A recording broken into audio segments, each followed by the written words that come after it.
Welcome to Agape. We're all about love at Agape. We're all about getting rid of judgment, understanding that love and judgment are just the opposite of each other. And so if you don't know, Agape is Greek and it means unconditional love. In fact, that's the only love that exists. If you have conditions and you say, I am conditionally loving you at this time, you're lying to yourself and you're lying to that person, because either you love them or you don't. It's that simple. And you're saying, Lee, well, that's pretty cross. That's pretty cruel. You're being too blunt. No, I'm just giving you the facts. The second you judge, there's no love. So at Agape, we teach the science of mind. We teach the common truths of a lot of religions, Buddhism, Hinduism, Christianity. We teach quantum physics. We teach that there are basic practical tools that we can use in our day. Meditation, spiritual mind treatment, visualization, gratitude, being fully present. And so we're not a religion. We're a way of life that honors all spiritual paths. So before we get into our talk today, let's take a few moments and get ourselves comfortable. I invite you to bring yourself to a comfortable seated position. Your back is straight, hands gently resting on your lap. And now close your eyes and bring all your awareness to your breath, consciously taking in a long, slow, deep breath. And now release. Feel the stress walking right out of you. Take another deep breath in. And now release. And feel your body becoming more and more relaxed. And again, another long, slow, deep breath in. And when you release, notice how peaceful, how relaxed you feel.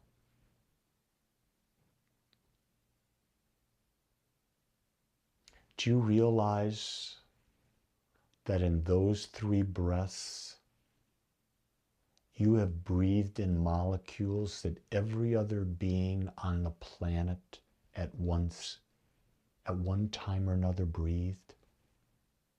Whether it was Jesus, Buddha, Krishna, Genghis Khan, Caesar, Napoleon, even Adolf Hitler. We all breathe the same molecules. The breath is life. The breath connects us. The breath and how we breathe can make us feel peaceful, or it can be agitating and angry. Realize there's something in you that chooses how to breathe.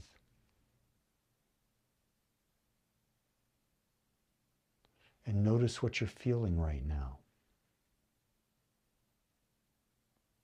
Calm, peaceful, at ease, relaxed. This is our natural state when we don't judge. I want you to know that whatever happens in your life, you can come back here anytime you want by simply taking in a long, slow, deep breath in, and then a long, slower, deep breath out. Visualizing the inhale nourishing, the exhale purifying, and releasing any stress or tension.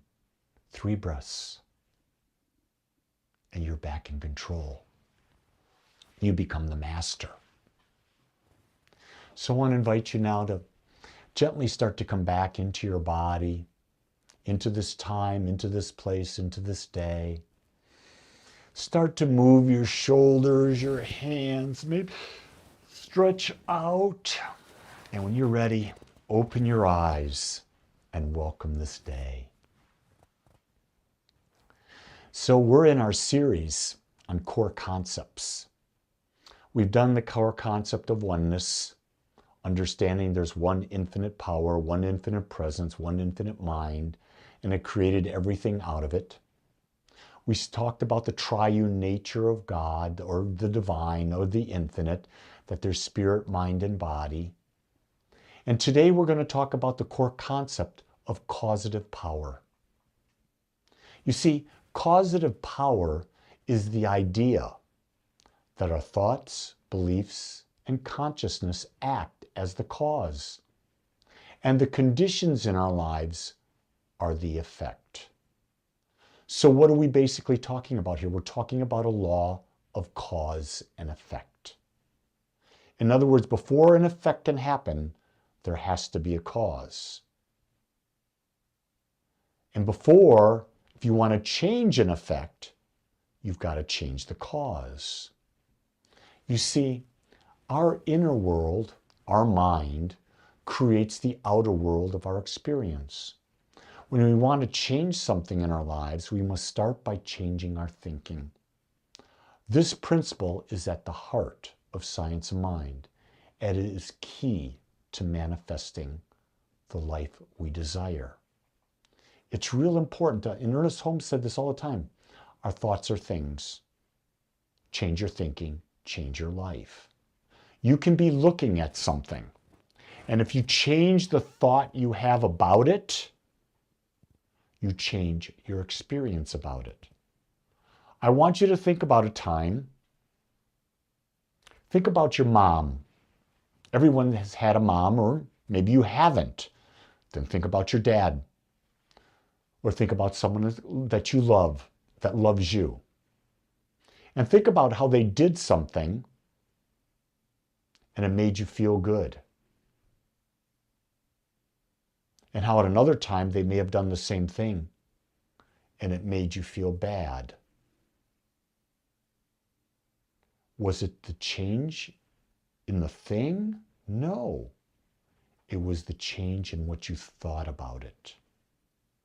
You could be a young boy or a girl and your mother does all this great nurturing stuff. Packs a beautiful lunch for you, puts notes in your lunch when you go to school. It is just, and gives you these beautiful young treats. But then you become a teenager and she's doing the same thing, but now you're thinking as a teenager, and guess what? You don't want those notes. People are looking. You get embarrassed by that. The thing didn't change. Your thoughts about it did. You see, everything in the universe begins with a thought. Before anything can exist in the physical world, it must first exist as an idea in the mind. Think about the chair you're sitting in. It did not exist until someone had the idea of a chair. Until someone came up with an idea of an automobile, we didn't have automobiles. We rode in what? Chariots or wagons being pulled by horses, or we rode on horses, or we walked. Everything new starts with an idea before it can exist in the physical world. If we constantly think thoughts of abundance, joy, and possibility, the universe responds to those thoughts by creating experiences that reflect them. Conversely, if we dwell on thoughts of lack, fear, or limitation, we create those experiences that mirror those beliefs.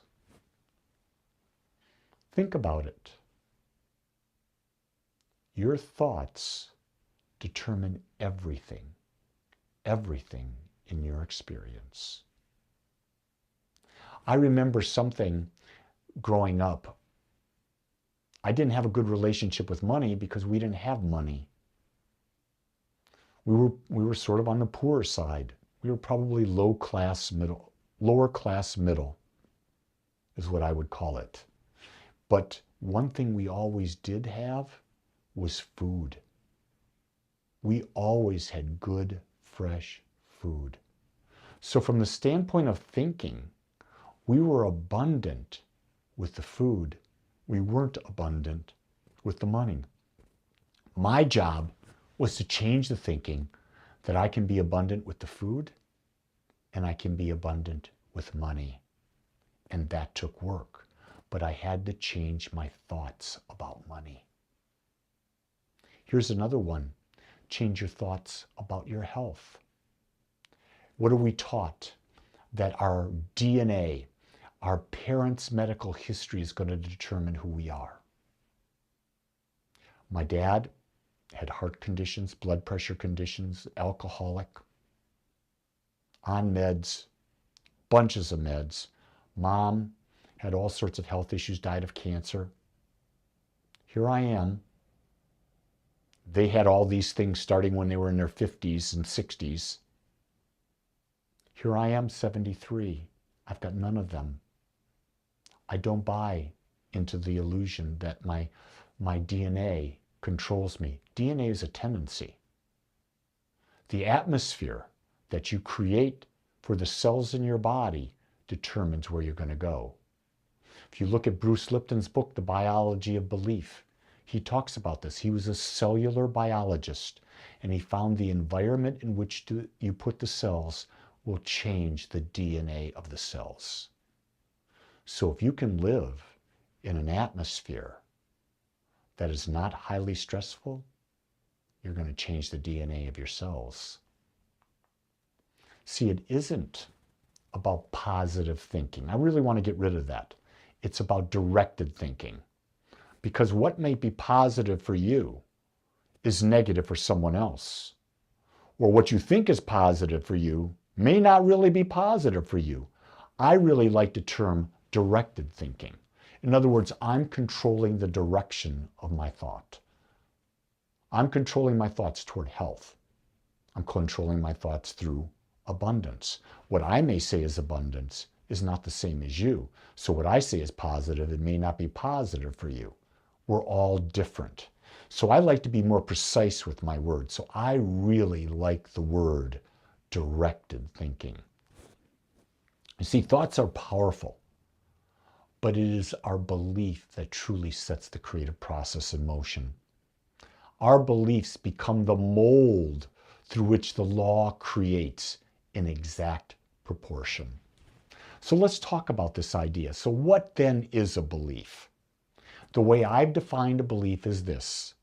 A beliefs are all of your thoughts, words, actions, and feelings aligned toward a specific result, held persistently and consistently, consciously and unconsciously. You see, there's no room for error in my definition of belief. I mean, you know this is it by the definition I just gave you. And when you have that belief, it creates a mold. It creates an exact mold of the experience or the thing that you want. And then the unformed substance that exists everywhere in the quantum field, the law puts it into that mold and bursts it in exact proportion. It gives you nothing more or nothing less than what you believe. So guess what? Your life mirrors to you what you believe. Exactly. So if you don't like what you're seeing in the mirror of your life, you've got to change your mold. Let's talk about the creative process in action. The first thing is you've got thought. It's the first stage of the creative process. This is where the process always begins. You have a desire, an intention, and a mental image of something you want to create or experience in your life. You've come up with this by seeing it maybe present in someone else or your imagination. I truly believe that the whole creative process begins with imagination, and then we start to build thoughts around it. We build ideas around it. We create an intention and a mental image and a desire. And that from there, we go to the second stage. That's the law. The law takes the thought and begins to mold it into form. This is the stage where the belief comes into play. If the thought is backed by a strong belief, the law acts upon the belief, shaping it into physical manifestation. But if the belief is weak, it's really not a deep belief, it's not bought into at all levels of thought, words, actions, and feelings. You say you may have a belief that you're abundant. Then you're joking around and you're making jokes that says, well, I don't have a pot to pee in. The law hears that, because if you truly believe you're abundant, you're not going to say that second statement. So you can't fool the law, because it brings and gives you exactly what you put out there. The third stage is what? Manifestation. It's the physical manifestation. It's the point where the thought or the belief becomes the tangible reality in our world. And so when you see the reality, what you see in front of you, this Lee that you're looking at, that's the reality of the Lee that I've created. And you know what? I'm very happy with that Lee, because I did create it. You see, the creative process is always at work, whether you're aware of it or not. We're always thinking, we're always creating, either consciously or unconsciously. Our experiences are the result of this ongoing process of thought, law, and manifestation. This is a big one to understand. Every moment of every day, you are creating. It doesn't matter if you're conscious of it or not. Every thought you think, every movie you watch, because every movie you watch, you're putting thoughts in. All the social media you watch, you're putting thoughts where? In your subconscious mind. And all of those thoughts come together to form your mental atmosphere, and your mental atmosphere is a summation of all your beliefs. That mental atmosphere, it's being created for you every moment of every day. So if you want to change that mental atmosphere, that's the work. That's where the creative process begins. You see, when we align our thoughts with love, abundance, and prosperity, we can create a life that reflects the highest truth of who we are. Powerful, creative beings connected to the infinite mind of the universe. You don't realize it, or maybe you do to some degree, but none of us fully have embodied the idea of how powerful we are. We have the same power that created the universe available to us, and it responds to the nature of our beliefs. I invite you to test this for yourself. Build a belief, and know that you don't build a belief overnight. It takes time to build that belief, to align all your thoughts, words, actions, and feelings toward that specific result. Hold them there consciously and unconsciously, all the time. You see, we have a we believe statement about that in the science of mind, and I think it's important that we look at it and understand it. We believe that universal spirit, which is God, operates through a universal mind, which is the law of God, and that we are surrounded by this creative mind, which receives the impress of our thought and acts upon it. In other words, let me break that down just a little bit. We believe that the universal spirit, we believe that the infinite nature that exists everywhere of consciousness, call it God, call it anything you want, it operates through a mind, a universal mind that is everywhere. So the very power that created everything is everywhere present. We call that the law of God. And that we are surrounded by this creative mind. This mind is everywhere. Everywhere. And that our thought, our beliefs, are acted on by that law. Here's something: you can't hide from the law. The law is always there. Understanding this belief, we also believe in the healing of the sick through the power of this mind. And we believe in the changing of conditions through the power of this mind. In other words, there's nothing that this power cannot do if we work with it and not against it. And to work with it means to create beliefs. And when you create those beliefs, the power of God, the infinite, the universal intelligence, spirit, the mind, is your best partner. because it's working right there with you, and you will achieve that which you desire. Prove it, because it's the only way you're going to believe it is when you prove it for yourself. With that, it's a great time to begin. It's a great time to be alive. And with that, much love and blessings to you. I want to thank you for taking time to be with me today. Know that if you got anything from these messages, if you've been watching for a while, please go to agapespiritualcenter.com and make a donation. Because when you give to something that is nourishing you, you're saying to the universe, I am abundant. And your gift allows us to bring this message to greater and greater numbers of people. Also, while you're at agapespiritualcenter.com, go to the calendar and see all the things that we offer. And most of them are virtual. And while there, sign up for my weekly newsletter and my daily thoughts. You give us your email address. We don't sell it to anyone, but every day you're going to get a daily thought, and once a week you're going to know what's going on at Agape. Love to have you join us and be a part of this family where together we change the world through becoming more loving, more lovable, and loving everyone and others. With that,